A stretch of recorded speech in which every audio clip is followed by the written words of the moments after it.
Okay, I think Jeremy Lang is on the call, so we'll get cracking. Go ahead, Jeremy. Sky Sports News, you could go ahead, please. Yeah. Hi, Marcus. I mean, how disappointing was 183 all out after winning the toss? Yeah, of course, we're disappointed that we've not got more runs on the board. I think we lost a few wickets in important times throughout the day. Excited as well, obviously. There was time when we were playing well and we're sort of getting right on top of the game, and then obviously we lost a few wickets in cluster. It sort of turned on its head quite quickly. Top three can only make 45. I mean, how worried are you about the top of the order right now? Because it looks fragile. No, I'm not worried. I see them play and see them practice, and you see the talent that they have. I think we've got to just keep making sure that we remain positive about what goes on. Today's not been the ideal day, of course not.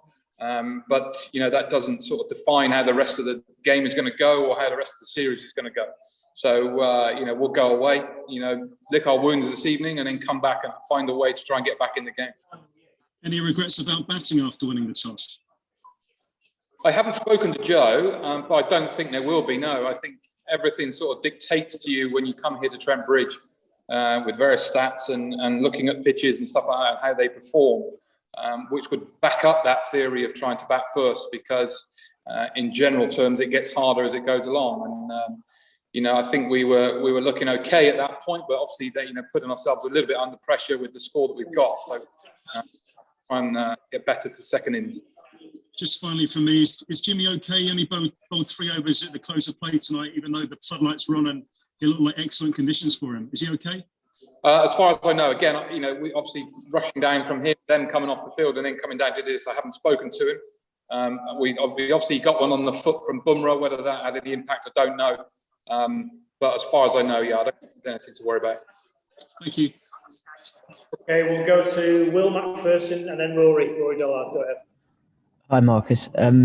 Your top order barely hit a red ball since the New Zealand series. Some of the batters haven't hit a red ball since the India series earlier this year. Is that appropriate preparation for a big test series like this? Probably not. No, I think scheduling is always an issue, and I think trying to get the balance right for the batters moving into test series. Of course, you would want them to have played a certain amount of red ball cricket going into it, but I think we all appreciate that trying to get all the cricket in, for what you need for the players across the whole summer and county teams, the 100, all these different competitions going on. There's no easy solution to get this right, and something always have to give. But of course, we don't want to use it as an excuse, but we'd love to have the fact that we could get more time into them out in the crease, bowling with the red ball, facing with the red ball, and the preparation be slightly better, but it's just not the way. So you've got to find a way and get into it in a different sort of fashion. Obviously, the coaching staff don't make the schedule, so are you guys feeling a little bit hamstrung by it? Look, I don't think it's something that we discuss as sort of coaches to say, right, this is going to make any difference. But we'll go about our preparation, trying to get the guys right in the same fashion as we do every series, every competition, every game that we get luckily to be involved with. So it's just, we accept the fact that that's the way it is, but we cannot sit back and just go, well, just because we haven't had the prep, that's it's not going to work. You've got to find a way, and being self-sufficient and managing your own game along with the coaches is the ideal scenario. Thanks, Will. Dean, please. Marcus, so a bit of a follow-up really to Will on the amount of cricket, but how much work have you been able to do as a batting coach with the guys who have had a bit of a rough year, some of that top order? Just wonder how much actual time you've had to try and get into those guys and put something right. Is it not quite enough yet? Well, difficult to say how much time I've had personally, or the coaches in general, myself, Graham Thorpe, Paul Collingwood, all the guys behind the scenes.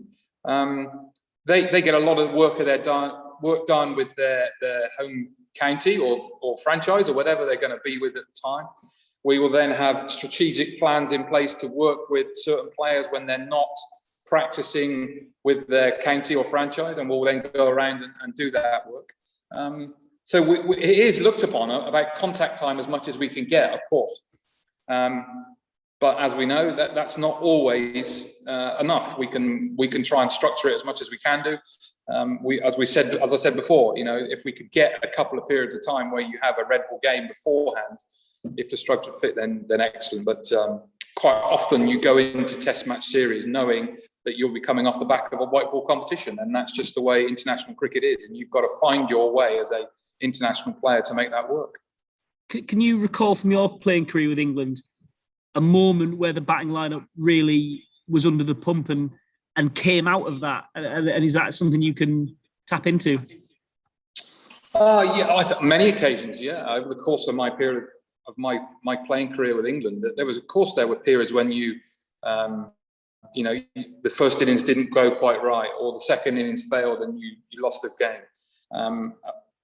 You just get your head down and knuckle on and crack on and try and get it right for the next innings. That's all you can do. The more attention we draw to this and pressure that we apply to it, it will just make it harder. So, as coaches, we'll try and absorb that and try and give them everything they need to get that better. So it will come right. It's just a case of just sticking with it for a period of time. Okay, we'll go Dean Wilson and then we'll take one more. Go ahead, Dean.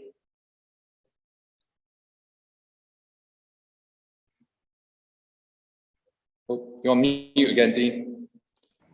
Oh, there we go. Can you hear me? Go ahead. Are you more frustrated with the batsmen who got in and then got out, Dom Sibley, Zach Crawley, Johnny Bairstow, or do the four ducks really frustrate you? I don't think I'm frustrated in any way. I think the guys, when you see them in, they get an opportunity and they try and find something to carry on back, of course. That's what they've got to try and then think about as we work together in the nets or going into the next innings, to think, okay, I've got myself to a certain point. How am I then going to sort of move that forward to, more impact scores and getting better? The same with the guys on North. I think we all appreciate going in at the top of the order. The first 20 balls, probably even more, 30 balls is always tricky for anybody. So, you've just got to get yourself into the series, try and absorb a little bit of pressure, cope with the anxiety. But I don't think we ever get too frustrated as a batting coach. That's not the role that we try and play. We try and help them, obviously, overcome the scenario that is put in front of them. And also, I just wondered how tough the challenge is against this Indian bowling attack. Have you seen an Indian pace attack quite as effective as this before? Well, it's interesting. I think, they're probably at the most potent in comparison to where they've been for a few years. They have a lot of bases covered when they need at certain wickets. You can just see the guys who are not playing in the team, how much quality they have also. So they have a good stock of red ball bowlers currently. They don't get to be in the World Test Championship final for no reason. They play home and away. So, of course, they've got to have the seam attack to back that up. I think a lot of people watched that when they went to Australia and how well they performed over there. So it was no surprise to us. It's just challenging. We know that it's a real contest, and we've got to raise our game to be able to match up against their skills. And we have that ability. It's just making sure that we do it better than potentially what we've done today. Thanks, Dean. We'll take one more. Venkat Krishna from India. Go ahead, Venkat. Yeah, Marcus, India tried bowlers tried a lot of this leg theory again in the Australian tour, and they seem to do it again in here today. Did you expect that from that India? Yes, yeah, very much so. I think you look at all footage that's played all around the world nowadays. Every ball is recorded and then stored and logged, and trying to work out plans or understand what teams are going to do. And I think we all realised at times they were going to come very straight with a very split field and potentially even a heavy leg side field.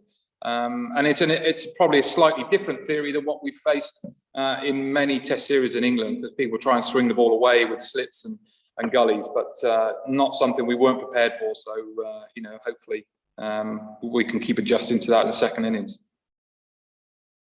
Okay, thanks everyone. Have a good evening. Thank you. Bye-bye. Cheers.